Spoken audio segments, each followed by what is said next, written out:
Aquí inicia La Fosa Escéptica, un lugar para ejercitar la mente, con Alfonso Villalpando. Siempre, en toda la historia del cristianismo, los creyentes han afirmado que la Biblia posee, además de su guía moral, un montón de datos, incluso científicos, con los que el creyente pretende defender no solo sus creencias, sino la infalibilidad y perfección de su libro sagrado. Incluso llegan a decir que la Biblia contiene datos científicos que certifican la inspiración divina en dicho documento. Hoy veremos cómo este argumento es tan débil que puede ser fácilmente derrumbado. Y dentro de nuestra gustada sección Metidas de Pata Bíblicas, veremos cómo ese supuesto libro sagrado y perfecto mete la pata en cuestiones matemáticas y biológicas. Pero antes, los invito a suscribirse al canal y activar las notificaciones. En la descripción de este video les dejo la liga para que se integren al grupo de Facebook. Dicho lo anterior, a lo que vinimos. Hablemos de matemáticas bíblicas, si es que se puede hablar de que algo así existe en la Biblia. Tomemos dentro de los muchos ejemplos que hay, uno que me llama mucho la atención por su garrafal error, el valor de pi. Todos los que tenemos por lo menos una embarradita de matemáticas, sabemos que pi es la proporción entre la circunferencia y el diámetro de un círculo. El número es infinito, pero para efectos de este ejemplo, tomemos el valor más usado, 3.1416. Digo, para no estarnos aquí días enteros. Bueno, pues esta cifra es básica para calcular la circunferencia de un círculo. Dicho valor se puede averiguar multiplicando pi por el diámetro del círculo. Y ustedes estarán preguntando, ¿para qué sirve la tal pi? Este sistema de cálculo es indispensable en matemáticas y en ingeniería. Es imposible calcular el área de un círculo sin el valor de pi. ¿Y qué tiene que ver pi con la Biblia? La Biblia, ese libro supuestamente perfecto, nos ofrece el valor de pi en el libro 1 de Reyes, específicamente en el capítulo 7, versículo 23. Por si lo quieren buscar, ahí dice claramente: Y se hizo fundir a sí mismo un mar de 10 codos de un lado al otro, perfectamente redondo. Su altura era de 5 codos y lo señala alrededor un cordón de 30 codos. Si sacas la cuenta, para el infalible y perfecto Dios, pi es igual a 3.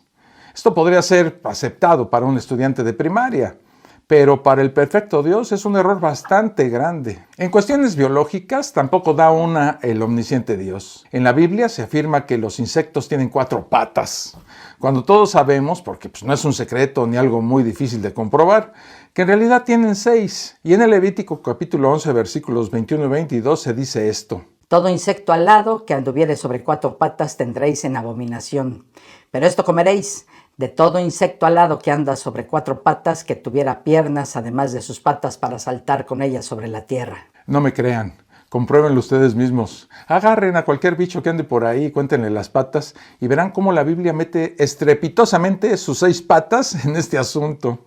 Y un altísimo porcentaje de error en los cálculos relacionados con el rey David son solo ejemplos de la imperfecta Biblia y dejan a su Dios como un ser ignorante en estos asuntos tan básicos.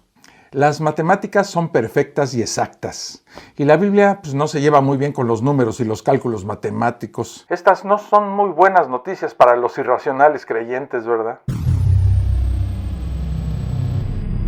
Pasemos ahora a revisar una de las fábulas más increíbles que existen en la Biblia, el cuento de Jonás. Esta es una de las más grandes metidas de pata, pero hasta el cuello. Para resumirla, les digo que un tipo, Jonás, se pasa 3 días de vacaciones en la panza de un pez.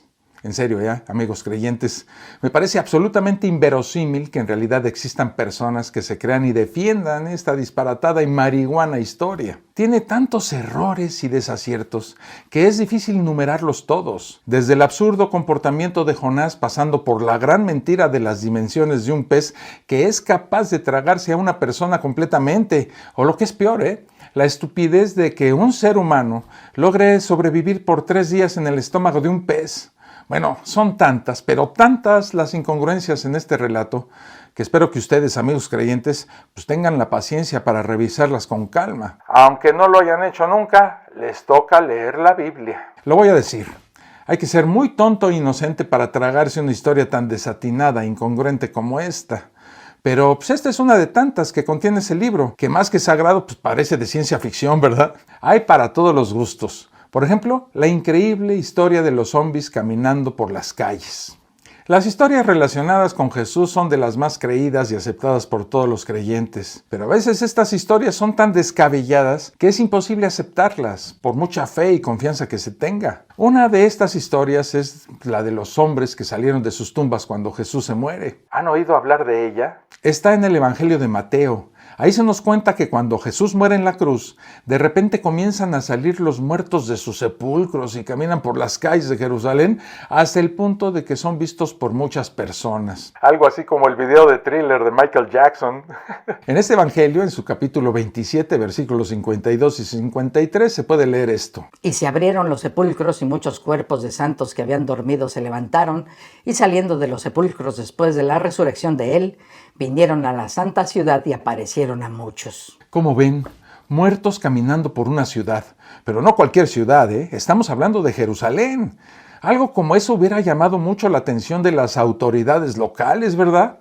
Evidentemente, no hay la más mínima referencia histórica de zombies caminando por las calles. Y cuidado, que no estamos hablando de esos arcaicos libros del Antiguo Testamento que los religiosos desprecian con tanto entusiasmo. Estamos hablando ni más ni menos de uno de los evangelistas, Mateo. Un evento de tal magnitud debió por lo menos haber sido relatado por alguno de los restantes evangelistas o por algún historiador de la época, o ya de plano, por lo menos por los escritos de alguna autoridad romana. Pero no, señoras y señores, no hay nada. Si Mateo mintió, significaría que no es un escritor confiable y que lo plasmado por el escritor de ese evangelio, que no fue Mateo, es un fraude. ¿Zombies? ¿En serio? Y ustedes pensarán que solo son estas locuras y metidas de pata bíblicas. Pues no, amigos, hay muchísimas más. No les voy a platicar una fábula de Esopo o algún otro cuentista, lo dice la Biblia. Es el libro infalible y de inspiración divina. La verdad no sé cómo decirlo sin reírme, no sé cómo decirle esto a los religiosos. Amigos religiosos, lamento decirles que los burros no hablan. La clásica respuesta de algunos religiosos es que esta es una especie de parábola o historia que no es literal. Eso creo que es obvio, ¿verdad? Lo curioso es que por ningún lado le veo la parábola. Es más, no le veo lo ficticio, aparte de la burra que habla, ¿verdad? Pues ofrece nombres y lugares muy precisos. Tiene que ser una historia falsa. Las burras no hablan a menos que se dediquen a la política. Pero a pesar de lo que es evidente, hay cristianos que defienden la veracidad de la historia, haciendo a sus excusas tanto o más risibles que el mismo cuento de la burrita parlanchina. Amigos creyentes, pónganme atención. Les estoy hablando ahorita a ustedes. Tengo que decírselos con toda honestidad. ¿Ustedes pertenecen al grupo que de verdad cree que la burrita de Balaam habló? ¿O que simplemente es una mentira más de la cual la Biblia ya nos tiene acostumbrados? Piénsenlo. Si estamos haciendo un recuento de las más grandes metidas de pata de la Biblia, sin duda alguna el cuento del Arca de Noé tiene que estar entre los primeros lugares. No sé qué es más impresionante, la cantidad de errores, disparates y necedades de la historia, o que algunos religiosos insistan en creer y demostrar que ocurrió literalmente. Si por ahí hay algún despistado que no conozca la historia, no se preocupen, aquí se las vamos a resumir. De repente Dios se da cuenta de que a pesar de ser omnisciente y omnipotente, la embarró y la embarró y la superembarró y la recontraembarró al crear al hombre. Y debido a este enorme fallo en su creación, el mundo se ha llenado de maldad. Curioso, ¿no? Un ser omnisciente no pudo prever esto. ¿Y cuál fue su divina y perfecta solución a este problema? Pues a lo que este ser todopoderoso nos tiene acostumbrados, eliminar tiernamente a toda la humanidad, incluyendo a mujeres y niños. No se le ocurre eliminar la maldad de otra forma menos salvaje, no. Él quiere asesinar a toda la humanidad y para hacerlo, en su gran sabiduría, elige a un anciano de 500 años y a sus hijos, que ya están viejos también, para construir un supertransatlántico gigantesco en donde cupieran una pareja de todos los animales del mundo. Y amigos, no sé a ustedes, pero a mí se me hace que es un trabajo muy duro para un adulto mayor de 500 años y sus hijos, de los cuales no se sabe la edad, pero supongamos que tienen más de 200, ¿verdad? La estupidez continúa. Pues una pareja de todas las especies de animales existentes viaja desde su hábitat natural hasta el Medio Oriente para meterse dócilmente en un barco. Ahí estaban juntos presas y predadores de más de 1 millón de especies, desde insectos y bacterias hasta elefantes. Y ahí no para la cosa. Toda esta biodiversidad fue alimentada sin problema, a pesar de lo complicadas que son algunas cadenas alimenticias. Y ahí van, En un barco, 8 personas y todos los animales del planeta luchando contra un mar que alcanzaba a cubrir por 8 metros el monte Everest. Y ya que el agua se fue quién sabe a dónde, esas parejas de animales son suficientes para repoblar todo el planeta rápidamente y sin problema. Ya ni nos hagamos la pregunta que de dónde vino el agua y a dónde se fue, ¿verdad? Por eso me indigna mucho cuando alguien pretende darle un toque científico a esta metidota de pata bíblica, ignorando además, como se ha demostrado, que este cuento es un plagio de una cultura diferente y muy anterior. Muy pocos religiosos saben esta historia, pero es igual de ridícula y absurda que las anteriores y por supuesto no podía faltar en este video. Les hago un breve resumen. Josué está en una batalla matando gente en nombre de Dios, pero está a punto de anochecer y el buen Josué quiere hacer bien su trabajo, que consiste básicamente en despachar para el otro mundo a cuanto enemigo se encuentre. Pero la noche se acerca y a Josué no le gusta matar gente por la noche y esto le está quitando mucho tiempo. Yo, al igual que Josué, creo que no es muy cómodo matar enemigos en la noche, pues entre otros inconvenientes, corres el peligro de andar matando a tus propios amigos. Así que le ruega a Dios que por favor detenga el sol para que no anochezca y pueda seguir con su divertida labor. Dios lo piensa un par de segundos y detiene el sol, obedeciendo el ruego de Josué. Supongo que algunos de ustedes ya se atacaron de la risa al escuchar esta historia con tanta absurda fantasía, pero los religiosos que la conocen la toman con seriedad y aseguran que estas cosas sí pasan. Bueno, hay algunos irracionales religiosos que me han asegurado que existe evidencia de que la NASA ha confirmado que falta un día en la historia del universo. ¿De verdad tengo que explicarles por qué esta historia es una tarugada? Pues en primer lugar, no es el sol el que se mueve, es la Tierra la que gira en torno a él. Si Josué pidió que se detuviera algo, sería el movimiento de rotación de la Tierra. Tan imbécil es el que escribió esta historia que ni siquiera sabía algo tan básico. Lo que nos lleva a la pregunta, ¿dónde está la sabiduría de Dios? Y ya ni les platico el jaleo que se provocaría si la Tierra se detiene de golpe. La inercia haría que todos saliéramos disparados al espacio. Además, suponiendo que algo así hubiera pasado, no hay registros de otras civilizaciones que puedan sugerir que algo así ocurrió. Ya lo sé. Es una parábola. Nadie es tan idiota como para creer que esa historia es literal. Es que hay que interpretarla, ¿no? Está mal traducida. El primer lugar de historias absurdas se lo lleva, sin duda alguna, el protagonista principal de la Biblia, Jesús. Ocurre algo muy curioso con respecto a Jesús y las historias bíblicas relacionadas con él. Los religiosos modernos, a duras penas y con los dientes muy apretados, admiten que muchas de las historias del Antiguo Testamento son parábolas, leyendas y mitología hebrea. Evidentemente, muchas de las historias que ya vimos son imposibles de concebir o siquiera imaginar. La ciencia, la historia y sobre todo el sentido común las desmienten abiertamente, por lo que a estos cristianos de avanzada no les queda otra que admitir que no son literales. Pero con respecto a las historias absurdas y fantásticas de Jesús, no suelen admitirlo tan fácilmente o de plano dicen que son reales. Estas historias sí las aceptan como verídicas e históricas, mientras que las del Antiguo Testamento no. Y la verdad, no veo la diferencia. ¿Por qué un viejo que voló al cielo en un carro de fuego no es literal, pero un judío que voló a los cielos después de haber resucitado sí lo es? ¿Dónde está la maldita diferencia? El caso es que la historia de Jesús es una especie de compendio de las más grandes y absurdas fábulas y mentiras de toda la Biblia, comenzando por lo más obvio. No hay evidencias históricas de la existencia real de Jesús. Los argumentos de Flavio Josefo y otros historiadores han sido desechados desde hace mucho tiempo y ya hemos hablado mucho de ellos. Y como vimos, no hay datos históricos de sucesos como la muerte de los inocentes, o los ya célebres zombies, o el terremoto que dicen ocurrió cuando fallece Jesús.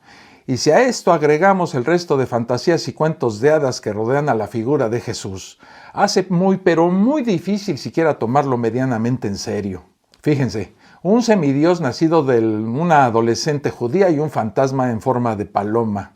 Una estrella que literalmente se posa sobre el pesebre donde nace Jesús. Luego, convierte el agua en vino para dársela a unos borrachos. Mata cerdos, destruye higueras, es un racista, confeso, vuela tomado de la mano de Satanás, que es una historia de verdad también muy increíble. ¿Y qué me dicen del truco de caminar sobre el agua? O el cuento de que cura ciegos escupitajos o resucita como zombie y vuela como Superman.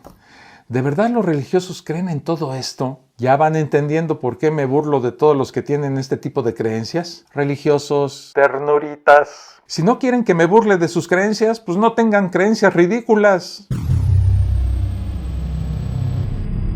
Los religiosos no dejan de sorprenderme.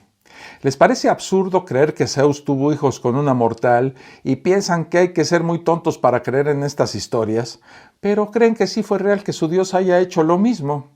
Y es por todo esto que todas esas historias que rodean al ficticio e imaginario Jesús de Nazaret hacen de él la mayor metida de pata de toda la Biblia. Los religiosos me piden básicamente que sopese al cristianismo como respuesta a mi vida.